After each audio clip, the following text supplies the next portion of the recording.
Shalom, Boker Tov à toutes et à tous. On va essayer de développer le sujet de la paracha de Tazria Metzora et on va voir que cette paracha nous parle, traite le sujet de ce qu'on appelle la nida, la période entre guillemets d'impureté de la femme après sa période de règles. Et on voit que la Brit Mila, donc la circoncision, apparaît dans cette paracha après cette fameuse période des 7 jours de ce qu'on appelle de propreté, qui sont les 7 jours qu'il y a entre la fin d'écoulement des règles de la femme dans sa période de Nida, 7 jours de propreté, et ensuite donc la femme sera en mikvé, bain rituel, afin de se tremper et ensuite de pouvoir de nouveau s'unir avec son mari.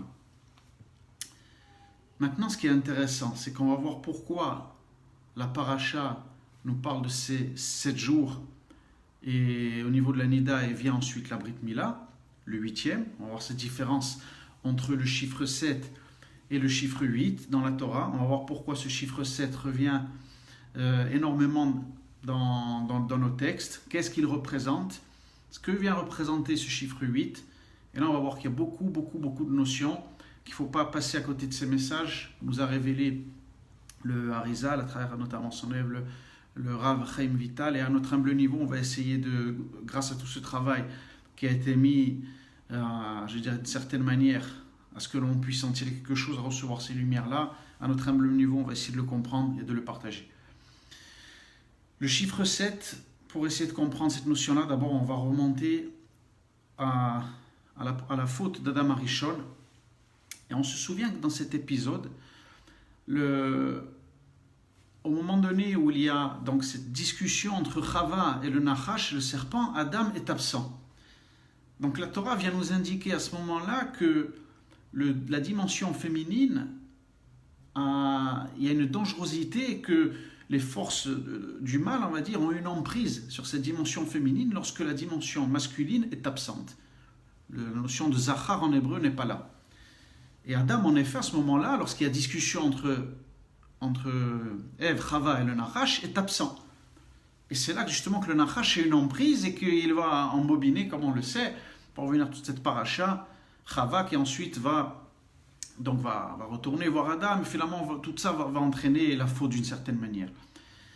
Et c'est là on touche un point précis. On va voir que dans cette paracha, la Torah vient nous enseigner que cette dimension du chiffre 7 est liée à la féminité, à la dimension féminine comme on va le voir, et lorsqu'elle n'est pas accompagnée de cette dimension masculine, qui est reliée, on va voir, au chiffre 8, eh bien il y a un danger énorme qui est là, on va voir comment, et les forces, Dieu nous en préserve, de l'extériorité, les forces de l'autre côté, les forces du mal peuvent avoir une emprise à ce moment-là.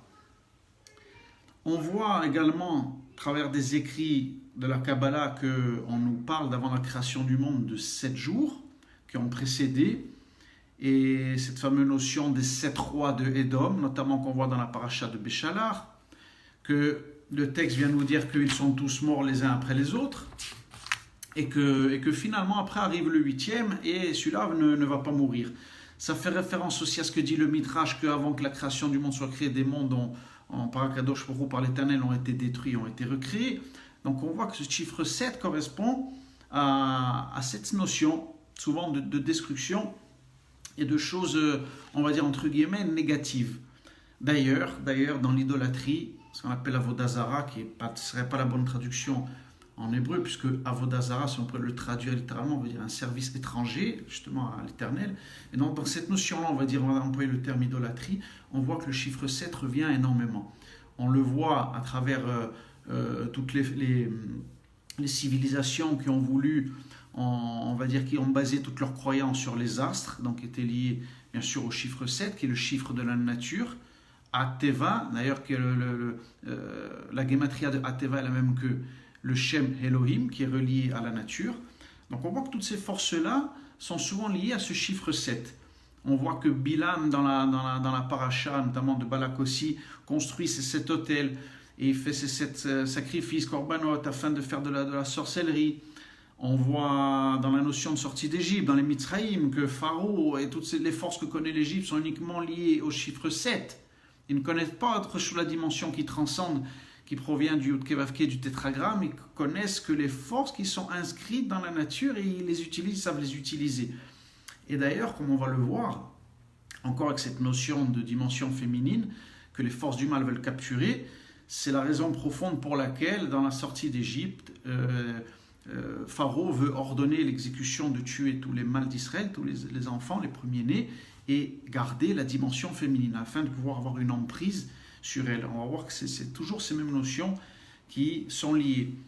La notion dans laquelle nous sommes, nous, actuellement, est liée aussi à ce chiffre 7 de purification, puisqu'il y a les 7 semaines du Homer qui sont liées aux mêmes notions. 7 x 7, 49, on est lié au chiffre 7.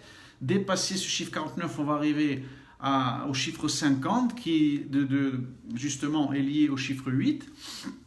Et donc on sort de cette période de purification de 7 pour enfin recevoir la Torah à Shavuot, qui n'est plus liée au 7, mais qui provient d'une dimension supérieure à la nature. On va voir que finalement, c'est ces notions extrêmement importantes qui sont expliquées là, et surtout pour le message à chacun d'entre nous, qu'on ne doit jamais séparer dans tout ce que dans nos actions, dans nos commandements, les mitzvot, on va le voir, séparer ces deux notions qui sont masculines et féminines, de Chokhmah et de Bina, comme on va le voir. Autre exemple, regardons dans le Beth Amikdash, et le symbole de la Menorah, aussi comme on va le voir, qui a 7 branches, on va voir, et on sait que la lumière ce hors maquif environnante qui était qui entourait cette menorah était liée justement au chiffre 8.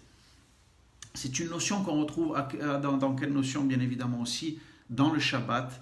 Le Shabbat qui est finalement l'issue, l'aboutissement de tout, dans cette notion de temps que l'Éternel a créé, arrive au 7e jour, mais en réalité il n'est pas lié au chiffre 7, c'est-à-dire que la dimension du 8, de l'infini, va descendre dans le 7 et va se lier au Shabbat. C'est pour ça qu'il est spécial et que le Shabbat est appelé la Neshama du temps.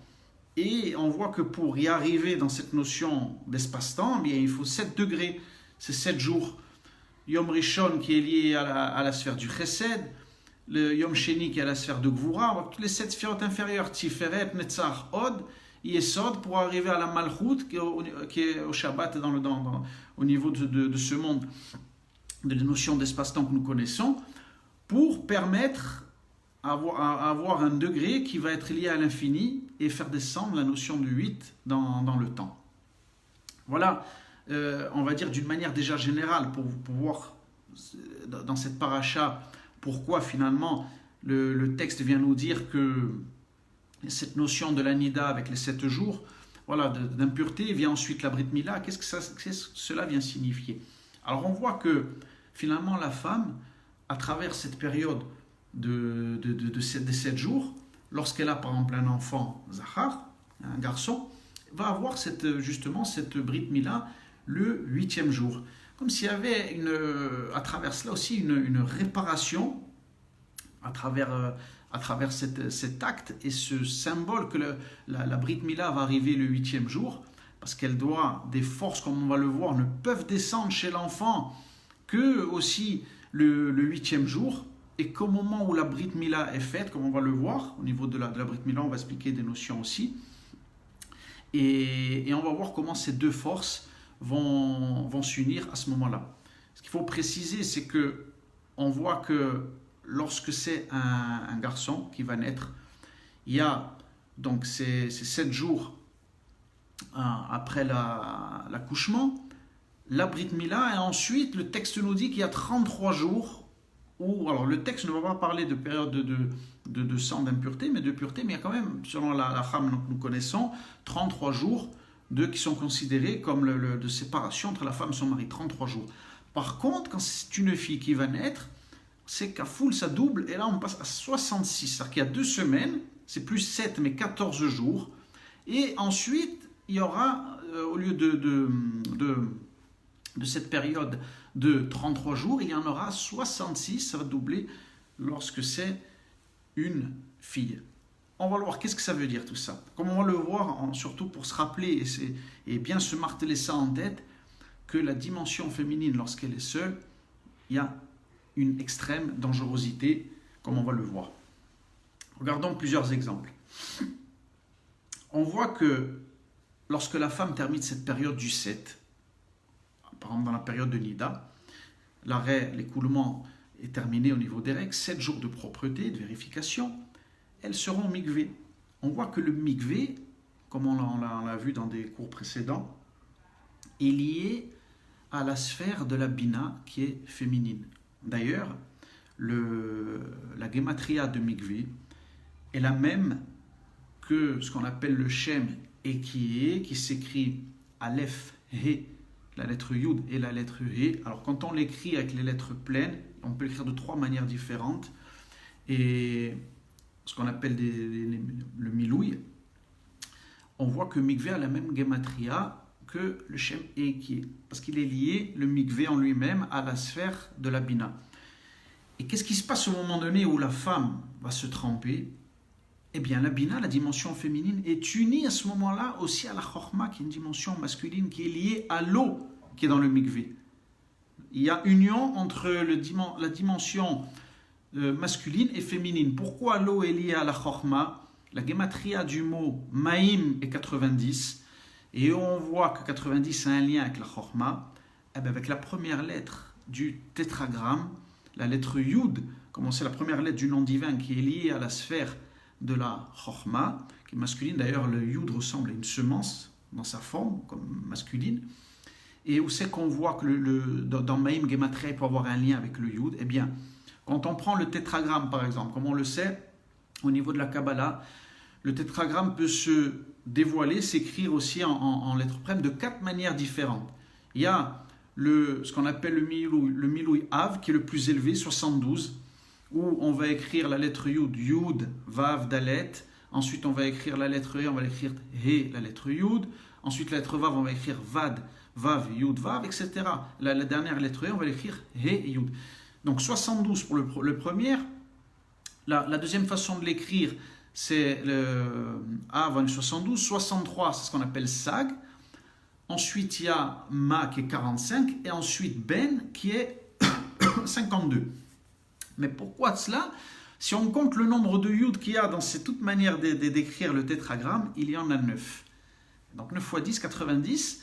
On arrive à la même gematria que Maïm l'eau qui provient de cette source qui est la Chokhma, qui est dans le Mikvé. Et donc il y a une union à ce moment-là. Donc la femme, quand elle passe du 7, elle va arriver à cette dimension du 8 dans le Mikvé. Donc automatiquement, l'impureté n'a plus de force à ce moment-là. Il y a réparation.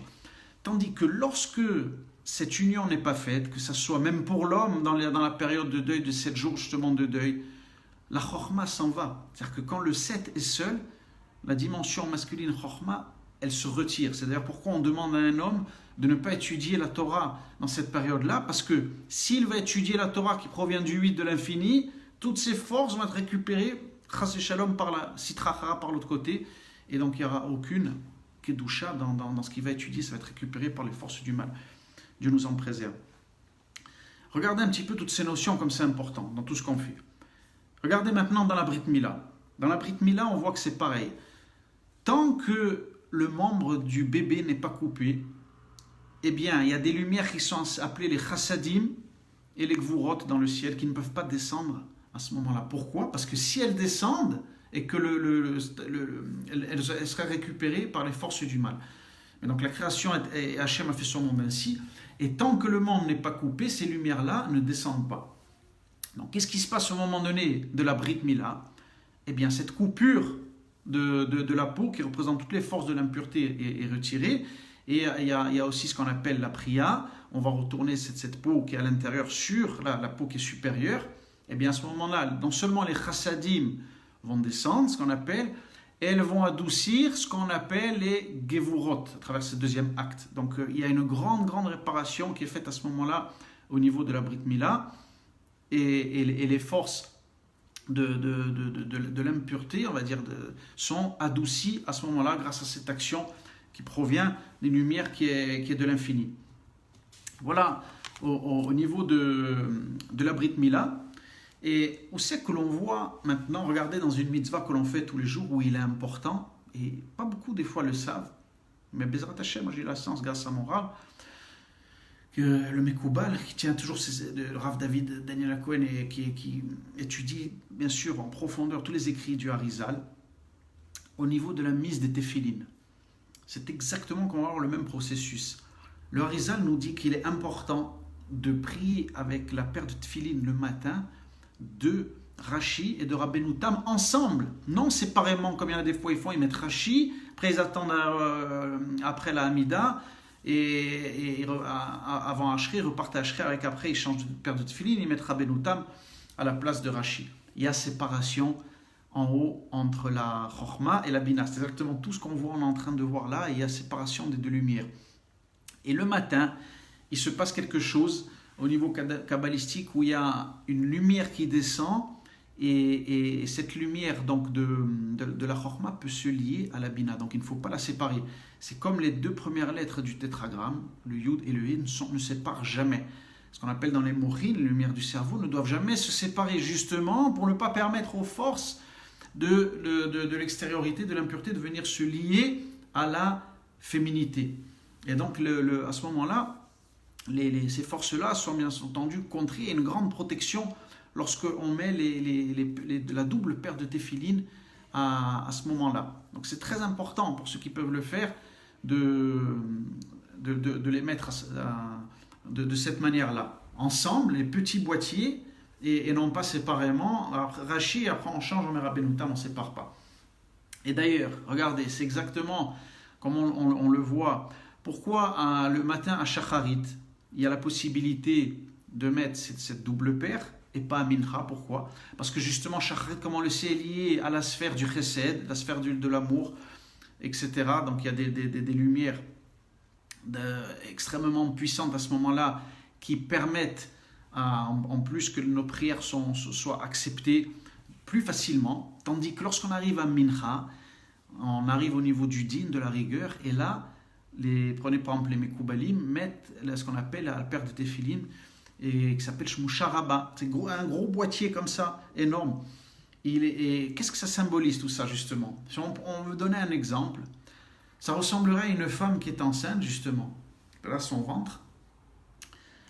On voit que là, bien sûr, elle est présente, et on sait qu'il y a quelque chose qui est voilé à ce moment-là, qui est à l'intérieur d'elle, et qui est un être vivant, qui est en train de se construire, de se faire. Mais on ne le voit pas. Eh bien, de la même manière, ce boîtier à Mincha symbolise la même chose. C'est comme si on était dans une sphère uniquement féminine à ce moment-là, parce que Mincha est une dimension qui est féminine au niveau de la rigueur, qui est au niveau de la Bina, pas comme le matin où il y a le Zahar qui est présent aussi.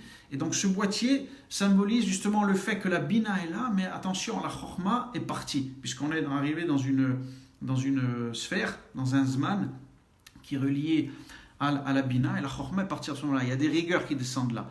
Donc on ne pourra pas mettre cette double paire de téphilines à Mincha. Voilà un petit peu la différence pour pouvoir comprendre pourquoi le matin 2 et justement l'après-midi, pour ceux qui le mettent, une seule paire. Parce que justement, il ne peut pas avoir à ce moment-là d'union, comme c'est fait le matin. Un autre exemple, regardez, on est sorti de Pessar il y a très peu. Et dans cette notion de sortie d'Égypte également, comme on l'a vu, il y a ces fameux 210 ans qu'on a passés en Égypte. C'était exactement le même processus. Le chiffre 210 est lié au Shem et qui est, qu'on écrit comme on l'a dit tout à l'heure, Aleph, la lettre He, la lettre Yud et la lettre He. C'est l'unité 21 quand on prend ce Shem-là, et donc 210, comme on le sait dans la Kabbalah, on va dire au niveau de l'unité, c'est ce qui est en plus grand, 210. Donc il est lié à ce chiffre, à ce Shem-là, et qui est féminin. Et pourquoi on a passé 210 ans là-bas en Égypte? Parce que justement, on était uniquement lié à ce Shem-là. Il n'y avait pas encore Hachem nous avait pas sorti, et donc c'est pour ça qu'on était en Mitzrayim, on était emprisonné là-bas, parce que les forces de l'extériorité, les forces du mal avaient une emprise sur nous, parce qu'on était uniquement sous ce Shem-là. C'est pour ça que ça a duré 210 ans. Et dès qu'on est sorti, justement, on a venu faire une réparation de cet état où finalement la dimension féminine était isolée. Donc on voit à quel point il est tellement important de lier ces deux dimensions et d'arriver toujours à une réparation. Le chiffre 7, en réalité, dans ce monde, il ne faut jamais perdre de vue que c'est une étape, en réalité, liée à la première faute. Alors, on peut se poser la question, finalement, quel était le but de tout cela? Le but de tout cela était Akadosh Baruch Hu, comme on le sait, et nous rapportent nos sages, il y avait une intention, il y avait une volonté aussi, c'est-à-dire que la faute est inhérente à la création, c'était voulu d'une certaine manière par Akadosh Baruch Hu, afin que l'homme fasse un travail, fasse une réparation, les 7 jours qui arrivent, c'est-à-dire qu'on doit parachever cette création comme c'est inscrit dans le Shabbat, comme c'est inscrit dans la Torah. Il a fait le ciel et la terre en 6 jours, et le 7e, Vaïnafash ne veut pas dire se reposer, mais il y a eu un retrait. Il y a un retrait d'Akadosh Baruch Hu afin que le travail d'Israël avec les nations du monde vienne parachever cette création. Donc le chiffre 7, c'est un zman qui permet, c'est une étape justement pour arriver ensuite à sortir de cet état et à faire descendre la notion d'infini liée au chiffre 8 dans le fini. On retrouve cette notion aussi, n'oublions pas, dans le Yovel, avec le cycle des Shemittot, on arrive à la Shemitah, et après que tu en arrives à 49 aussi, 49 à la 49e année, 50 c'est le Yovel. Il y a un tikkun aussi qui est fait au niveau de notion d'espace dans ce monde. C'est aussi notre calendrier, puisque on sait qu'il est rapporté que au 6e millénaire, on va rentrer dans l'ère du Shabbat, on va rentrer dans le 7e, et le 7e, comme on l'a vu en début du cours, le Shabbat, même s'il arrive dans la semaine, il n'est pas lié au chiffre 7, mais au chiffre 8. De la même manière, lorsqu'on va arriver dans la Géoula, qu'on va rentrer dans ce qu'on appelle le 7e millénaire, on va rentrer dans une dimension qu'on ne peut même pas comprendre, parce qu'elle ne sera pas relative, on va dire, à ce qu'on connaît de la matérialité qu'on a aujourd'hui. Donc on va rentrer dans une dimension infinie, c'est-à-dire qu'on ne peut même pas s'imaginer à quoi ressemblera la matière, nos corps, etc. Certainement, comme le disent nos sages dans les écrits de Kabbalah, on va certainement revenir à l'étape d'Adam avant la faute à ce moment-là. Donc voilà, finalement, chaque fois qu'on voit le chiffre 7, à quoi il correspond, c'est ce qu'on voit aussi dans les Zmanim, dans les fêtes, Sukkot, 7 jours, qui sont reliés à ces sphères-là, et Shmini Atzeret qui arrive pour réparer tout ça. Shavuot, comme bien sûr on se dirige vers Shavuot. Pourquoi? Cette semaine de préparation ou de purification pour le Ham Israël qui compare à l'épouse d'Hachem. Quand c'est terminé, on se lie, on est lié au chiffre 8. On va justement, comme la femme, passer au mikvé la nuit de Shavuot et s'unir à Kadosh Baruch Hu, faire la veillée de Shavuot, s'unir et recevoir cette dimension infinie. Et Bezrat Hashem, qu'Akadosh Baruch Hu nous permette de recevoir cette lumière, et ainsi que tout le peuple d'Israël et aussi les nations du monde. À la fin, n'oublions pas, puisque les nations du monde, étant donné qu'elles sont féminines, n'oublions pas que tant que le peuple d'Israël n'a pas réussi à jouer son rôle, être hors la goïm, c'est pour ça que les nations du monde finalement sont aussi comme si elles étaient seules, et donc automatiquement elles sont prises par toutes les forces de l'impureté. C'est-à-dire, pourquoi les nations du monde vont venir, toutes les fausses idéologies, toutes les fausses religions dans les nations du monde, pourquoi? Parce que tant qu'Israël ne joue pas le rôle du Zahar, eh bien la dimension féminine qui représente les nations est en danger. Qu'Akadosh Baruch Hu nous fasse réussir à jouer notre rôle au niveau individuel, dans notre foyer, à jouer ce rôle de Zahar, au sein de notre nation, et encore plus largement, Bezrat Hashem puisse le voir au niveau des nations du monde. Amen, Ken Yiratzon, à toutes et à tous, à très très bientôt.